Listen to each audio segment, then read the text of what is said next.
mga iba't ibang kagamitan ay double-sided tape, gunting, glue gun, strips, colored paper, at Batman cutouts. Ang unang hakbang ay tutupiin natin ang colored paper hanggang sa may matirang 1/2 inch sa dulo.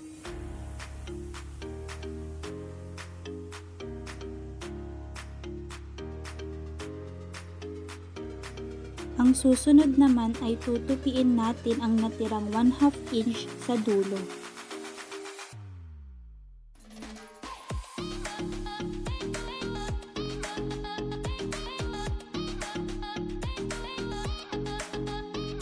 Pagkatapos ay lagyan ito ng double-sided tape at idikit ito.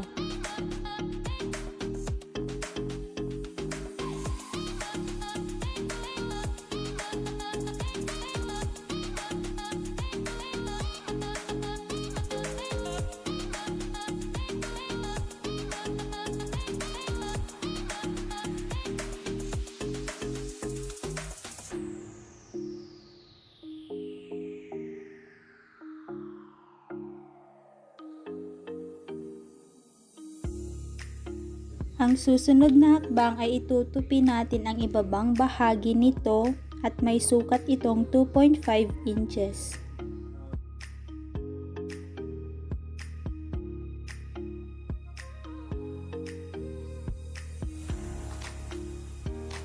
Pagkatapos ay itutupi ang magkabilang gilid nito ng patatsulok.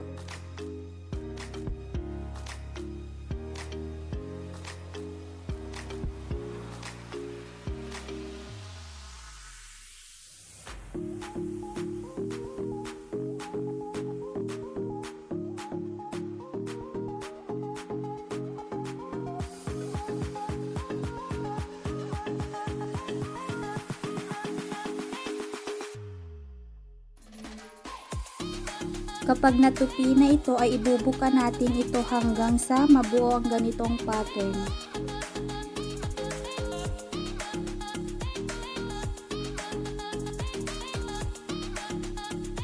Ngayon naman ay tutupi ang pang-ibaba at pang-itaas na bahagi nito.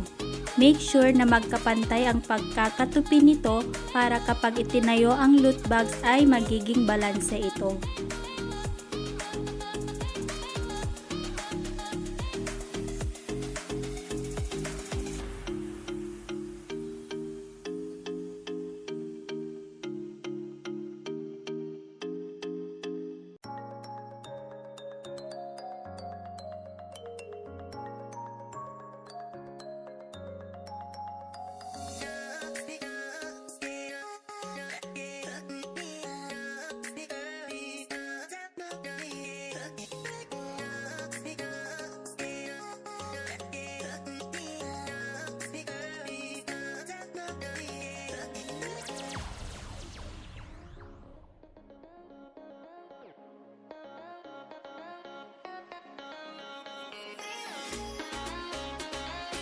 Pagkatapos maitupi ang pang-ibaba at pang-itaas na bahagi nito ay lagyan ito ng double-sided tape.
Ngayon naman ay tutupi ang magkabilang gilid nito.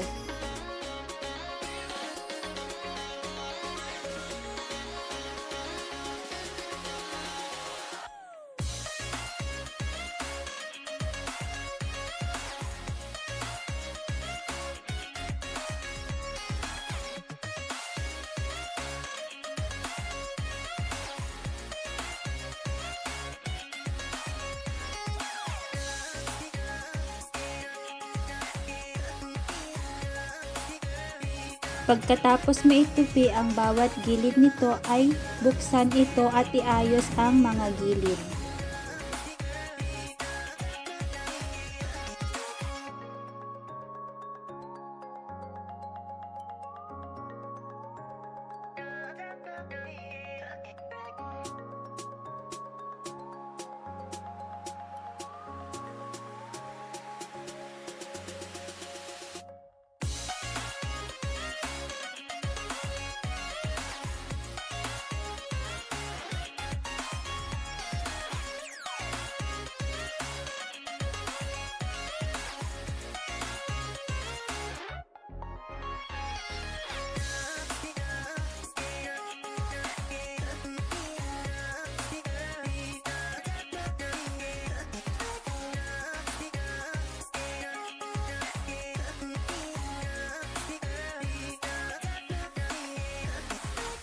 Ngayon naman ay kunin ang strips at i-twist lamang ang mga ito. Ang strips ay may width na 1 inch.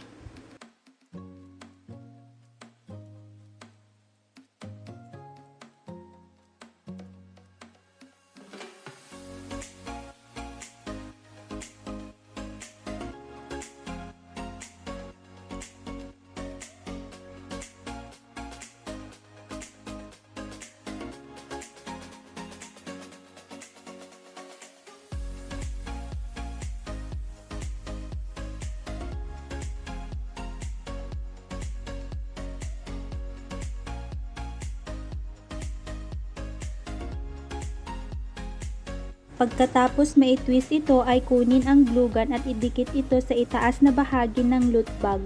Ito ang magsisilbing handle nito.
Ngayon naman ay kunin ang Batman cutouts at lagyan ng double-sided tape at idikit ito sa loot bag.